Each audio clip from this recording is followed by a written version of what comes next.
Hi hello welcome to Suman TV.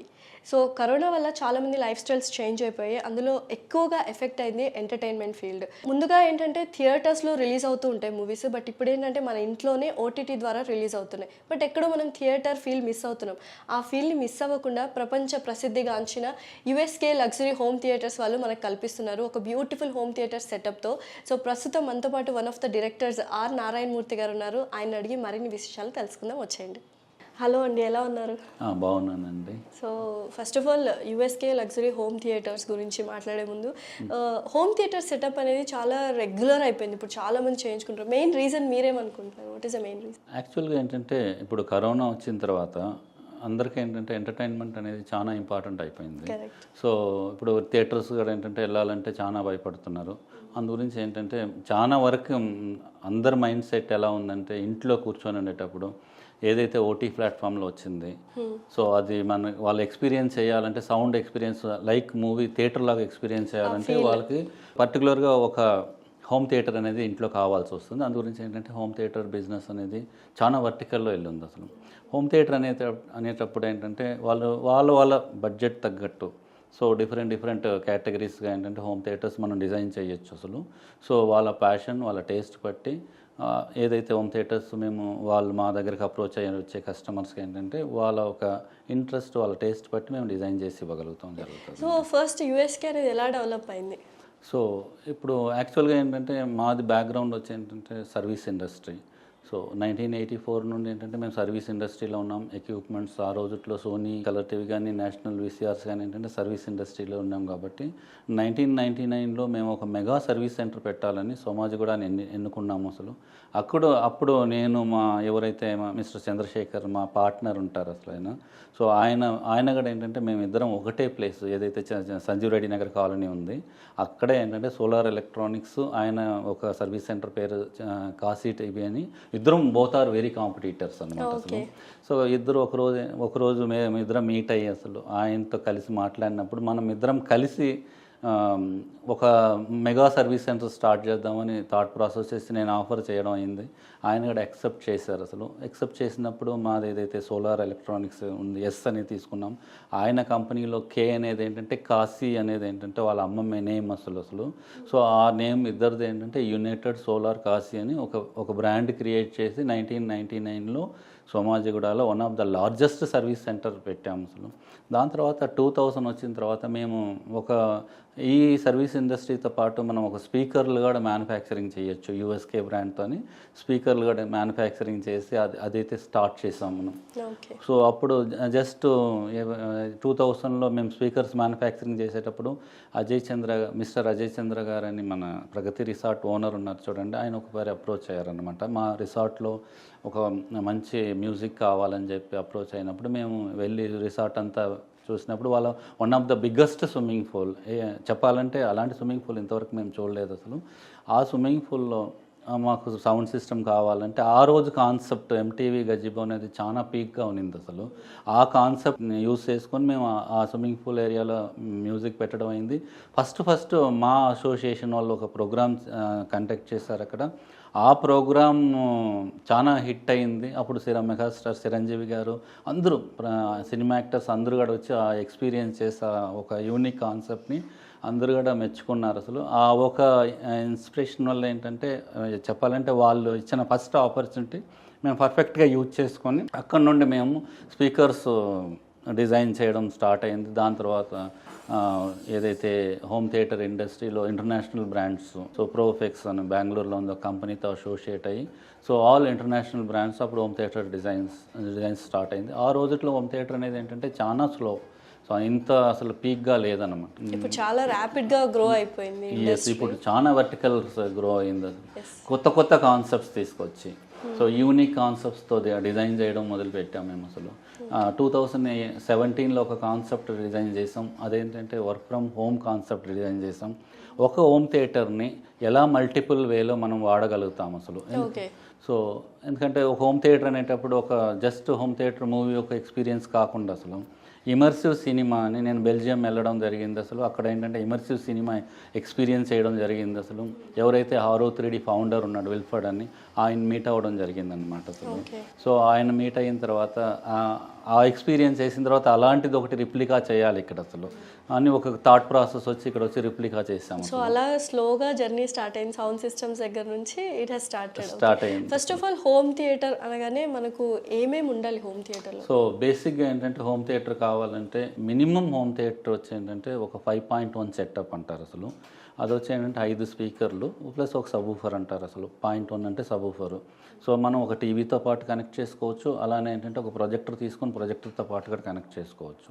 So ఎవరెవరు capacity అంటే budget దాన్ని బట్టి ఏంటంటే వాళ్ళ టేస్ట్ బట్టి మేము డిజైన్ చేస్తూ ఉంటాం అనమాట అసలు. అండ్ బడ్జెట్ అన్నారు కాబట్టి మినిమం ఎంత బడ్జెట్లో మనకు ఒక హోమ్ థియేటర్ అనేది సెటప్ అవుతుంది, మాక్సిమం ఎంత వరకు యూ కెన్? ఇప్పుడు మినిమం హోమ్ థియేటర్ బడ్జెట్ వచ్చి ఏంటంటే మనకు 60,000 5.1 సెటప్ వస్తుంది అసలు. ఒక టీవీకి అటాచ్ చేసుకోవచ్చు అసలు. డెడికేటెడ్ హోమ్ థియేటర్ కావాలంటే మీరు కొన్ని కోట్లు కూడా పెట్టచ్చు అనమాట అసలు. ఓకే, క్రోర్స్లో కూడా చేయొచ్చు హోమ్ థియేటర్స్. మేము ఆల్మోస్ట్ డిజైన్ చేస్తున్నాం చాలా హోమ్ థియేటర్స్ అసలు. సో ఎందుకంటే అది ఇండివిజువల్ టేస్ట్ ప్యాషన్ బట్టి ఉంటుంది అసలు. సో అలానే హోమ్ థియేటర్లో బేసిక్ కావాల్సింది ఏంటంటే స్పీకర్ ప్యాకేజీ, అలానే ఏంటంటే వీడియో చూడాలంటే మనకు టీవీ అన్న కావాలి, లేకపోతే మనకు ఒక ప్రొజెక్టర్ అన్న కావాల్సి వస్తుంది. సో దాని తర్వాత ఏంటంటే రూమ్ డిజైన్ అసలు. జనరల్గా టీవీ అనేటప్పుడు లివింగ్ రూమ్లో వచ్చేటప్పుడు హోమ్ థియేటర్ 5.1 ప్యాకేజ్ తీసుకునేటప్పుడు అసలు సో ఆ టీవీతో పాటు 5.1 సెటప్ తీసుకొని ఎంజాయ్ చేస్తారు. అలానే నెక్స్ట్ అప్గ్రేడ్ చేసుకునేటప్పుడు దాంట్లో వచ్చే ఒక ప్రొజెక్టర్ ప్రొజెక్టర్ యాడ్ చేసుకుని ఏంటంటే కొంచెం పెద్ద స్క్రీన్ ఎక్స్పీరియన్స్తో చేస్తుంటారు అసలు. అది కూడా కాకుండా కొన్ని మంది ఏంటంటే డెడికేషన్గా ఏంటంటే ఒక రూమ్ అలాట్ చేసుకుంటారు హోమ్ థియేటర్ గురించి. అలాంటి అప్పుడు డెడికేషన్గా ఒక హోమ్ థియేటర్ రూమ్ అలాట్ చేసినప్పుడు మేము ఏం చేస్తాం, వాళ్ళకి ఇనిషియల్ స్టేజ్ నుండి ఫస్ట్ స్టార్టింగ్ నుండి రూమ్ డిజైన్ నుండి అకోస్టిక్స్ నుండి speaker management system, power management system అన్నీ కూడా ఏంటంటే ప్రతి ఒక్కటి ఇంచ్ బై ఇంచ్ మేము డిజైన్ చేసి వాళ్ళకి ఇవ్వగలుగుతాం అసలు. అప్పుడు మా దగ్గర చూసిన ఎక్స్పీరియన్స్ వాళ్ళకి రావాలి, అక్కడ ఇంట్లో కూడా రావాలంటే అకోస్టిక్స్ అనేది చాలా ఇంపార్టెంట్ రోల్ ప్లే చేస్తుంది. మనం ఒక మంచి కారు ఏ బ్రాండ్ కారు కొనుక్కుంటే ఒక మర్సిడీస్ బెంజ్ కొనుక్కోవచ్చు, ఏదైతే బిఎండబ్ల్యూ కొనుక్కోవచ్చు. కొనుక్కుంటే ఏంటంటే రోడ్ అనేది చాలా ఇంపార్టెంట్ అసలు.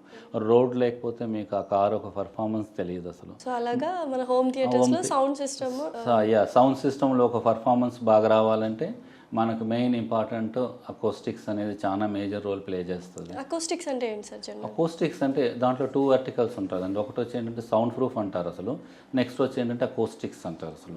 సౌండ్ ప్రూఫ్ అంటే మనం ఏదైతే మనం ఇక్కడ మాట్లాడే సౌండ్ మనకు బయట ఏమైనా వినబడకుండా ఉండడానికి, లేకపోతే బయట ఉన్న అంబియన్స్ నాయిస్ మనకు లోపల రాకుండా ఉండడానికి ఏంటంటే మనం సౌండ్ ప్రూఫ్ చేస్తాం అసలు. సో సౌండ్ ప్రూఫ్ లేయర్ చేసిన తర్వాత దానిపైన చేసేది అకోస్టిక్స్ అంటారు అసలు. అకోస్టిక్స్ అనేటప్పుడు మనం ఏదైతే రూమ్ ఫ్రీక్వెన్సీస్ ఉంటుంది అసలు. సో ప్రతి రూమ్లో ఏంటంటే మీకు ఒక ఫ్రీక్వెన్సీస్ ఉంటుంది. రూమ్ లెంత్ విడ్త్ హైట్ బట్టి ఏంటంటే ఆ room frequency room modes create అవుతుంటుంది. ఆ రూమ్ మోడ్స్ మెజర్ చేసి అసలు ఎక్కడైతే మనకి రిఫ్లెక్షన్స్ ఉన్నాయి, ఎక్కడైతే మీకు స్టాండింగ్ వేవ్స్ ఎక్కువగా మీకు ఫామ్ అవుతుందో అక్కడ ఏంటంటే పర్ఫెక్ట్గా ఏంటంటే ఐడెంటిఫికేషన్ చేసి ఫార్ములాస్ వాడి సో మనం అకోస్టిక్ చేయాల్సి వస్తుంది. సో టోటలీ అకోస్టిక్స్ అంటే ఫిజిక్స్ అండి అసలు. మనం ఏదైతే ఒక 20 ఫీట్ రూమ్ తీసుకున్నాం అనుకోండి, ఒక చిన్న ఎగ్జాంపుల్ చెప్తాను నేను అసలు.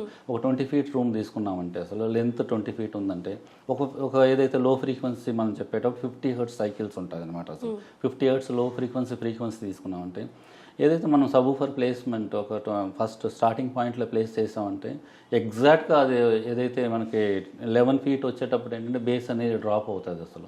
సో ఆ బేస్ డ్రాప్ అవ్వకుండా దాని ఏదైతే మనకు పీక్ తీసుకురావడానికి ఏదర్ మనం బ్యాక్ వాల్లో ఉన్న మనకు ఏదైతే ఒక 2 మీటర్స్ దాని వేవ్ లెంత్ బట్టి 2 మీటర్స్ అకోస్టిక్స్ చేయడం అసలు. అలాంటివి చేస్తే మీకు ఏంటంటే ఒక బేస్ అనే ఫ్రీక్వెన్సీ ఏంటంటే మనకి ఆల్మోస్ట్ ఏంటంటే మనకి ఒక యూనిఫామ్గా వస్తుంది అనమాట అసలు.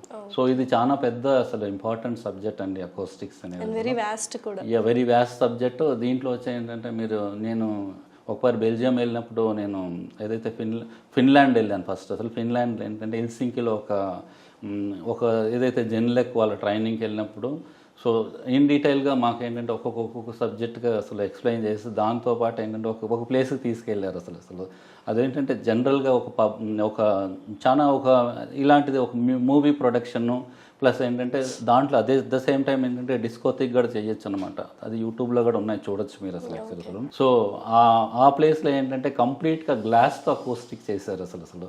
సో దాని వచ్చి ఏంటంటే యాక్టివ్ అది డిజైన్ చేసింది కూడా ఒక ఏదైతే ప్రొఫెసర్ ఉన్నారన్నమాట, పిహెచ్డి ప్రొఫెసర్ హెల్సింకి యూనివర్సిటీలో, ఆయన డిజైన్ చేశారు అనమాట.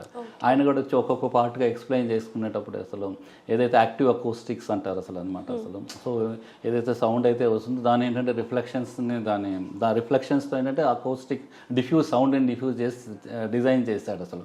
అది చూసినప్పుడు చాలా ఆశ్చర్యం అయ్యింది అసలు మాకు కూడా అసలు, ఇట్లా కూడా అకోస్టిక్ గ్లాస్ కూడా అకోస్టిక్ అవుతుందో అని అసలు. సో అలా మేము ఈరోజు కూడా ఒకటే ఒక ఫిలాసఫీ, మనం నేర్చుకునేది ఏంటంటే గౌరంత ఉంటుంది, నేర్చుకోవాల్సింది కొండంత ఉంటుందని. సో ఎవ్రీ ఈ కరోనా వల్ల మేము బయటకు వెళ్ళలేకపోయాము, లేకపోతే ఎవ్రీ టైం మేము బయటకు వెళ్ళి ఎవ్రీ 2 months 3 monthsకి ఒకసారి ఏంటంటే యూరోప్ యూఎస్ఏ ఏంటంటే ఒకసారి ఎక్స్పీరియన్స్ అయ్యి చాలామంది ఆల్రెడీ ఎక్స్పర్ట్స్ ఉంటారు చూడండి, వాళ్ళ దగ్గర నుండి కొంచెం నేర్చుకొని మేము అసలు అది మేము కొత్త రకంగా ఏంటంటే ఇక్కడ ఇంప్లిమెంట్ చేయాలని ట్రై చేస్తూ ఉంటాం. And USK electronics private limited only home థియేటర్స్కే పరిమితం అయ్యారా, లేకపోతే అది కూడా వాస్ట్ సబ్జెక్ట్ ఉందా? అవునండి, యాక్చువల్గా ఏంటంటే మా యూఎస్కే స్టార్ట్ అయింది ఏంటంటే ఒక కమర్షియల్ సెగ్మెంట్ నుండి స్టార్ట్ అయింది. ఫస్ట్ మేము ఓం శాంతి అని ఒక ఆడిటోరియం డిజైన్ చేసాం అసలు. 2400 కెపాసిటీ ఆడిటోరియం ఫస్ట్ ప్రాజెక్ట్ మాకు ఆడిటోరియం ప్రాజెక్ట్లో. Still that speakers are now it is working అన్నమాట అసలు. సో ఆ ఒక బ్లెస్సింగ్తో అనుకుంటా ఈరోజు కూడా అసలు మేము దాని తర్వాత మన మెగాస్టార్ చిరంజీవి గారు పార్టీ పెట్టేటప్పుడు ఏంటంటే ఆయన ఒక పార్టీ ఆఫీసులో ఆయన ఒక కాన్సెప్ట్ ప్రకారం సో మైకులు అనేది ఏంటంటే ఇలా మీరు అన్ని మైకులు పెట్టద్దండి అసలు. మాకేంటంటే ఎవరైతే విలేకరులు వస్తారో వాళ్ళ మైక్స్ అంతా ఏంటంటే మా టేబుల్ పైనే ఉండాల్సి వస్తుంది, వాళ్ళకి జస్ట్ ఒక ఫీడ్ అక్కడ బ్యాక్ సైడ్ నుండి ఇస్తే తీసుకోవచ్చు అని చెప్పి ఒక కాన్సెప్ట్ చెప్పారనమాట అసలు. ఆ కాన్సెప్ట్ ప్రకారం డిజైన్ చేశాము. దాని తర్వాత ముఖ్యమంత్రి గారు ఎప్పుడు వాడుతున్నారు చూడండి టీఆర్ఎస్ భవన్ అసలు, అందులో ఒక బోస్ అనే స్పీకర్స్ మేము ఇన్స్టాల్ చేసాం అసలు. అది కూడా బాగా పర్ఫార్మెన్స్ ఉందన్నమాట. ఫస్ట్ డే అయితే ఒక పార్టీ ఆఫీస్ రెనోవేట్ చేసిన తర్వాత ఫస్ట్ డే అయితే ప్రతి ఒక్కరు ఎమ్మెల్యేలు కానీ ఎంపీలు కానీ అందరూ కూడా చాలా అసలు మెచ్చుకున్నారన్నమాట అసలు. అలానే 20 years బ్యాక్ వెళ్ళేటప్పుడు ఏంటంటే ఎప్పుడైతే టీడీపీ ఆఫీస్ ఉంది చూడండి అసలు, అక్కడ బోస్ అనే వాళ్ళు ఇన్స్టాల్ చేశారు అసలు. ఆ ఇన్స్టాల్ చేసింది కూడా మళ్ళీ కూడా ఏంటంటే ఆ రోజుల్లో అక్కడ ఆపరేట్ చేసేదాన్ని కూడా ఏంటంటే ఎవరు ఎక్యూప్డ్గా లేదు, వాళ్ళు ఢిల్లీ నుండి ఇన్స్టాల్ చేసి వెళ్ళిపోయారు అసలు. దాన్ని కూడా రీవర్క్ చేసి మొత్తం ఈజీగా ఆపరేట్ చేసినట్టు చంద్రబాబు నాయుడు గారు ఆ మీటింగ్ కూడా ఏంటంటే ఫస్ట్ రోజు మేము ఆర్గనైజ్ చేసి ఇవ్వడం జరిగింది. స్టిల్ వాళ్ళు వాడుతున్నారన్నమాట అసలు అది. Thank you so much Narayanamurthy garu, చక్కగా ఎక్స్ప్లెయిన్ చేశారు అబౌట్ హోమ్ థియేటర్స్ అని. Thanks a lot. Thank you very much అండి. మీ ఒక సుమన్ టీవీ వాళ్ళు ఈ ఒక ఆపర్చునిటీ ఇచ్చినందుకు చాలా థ్యాంక్ఫుల్ అండి.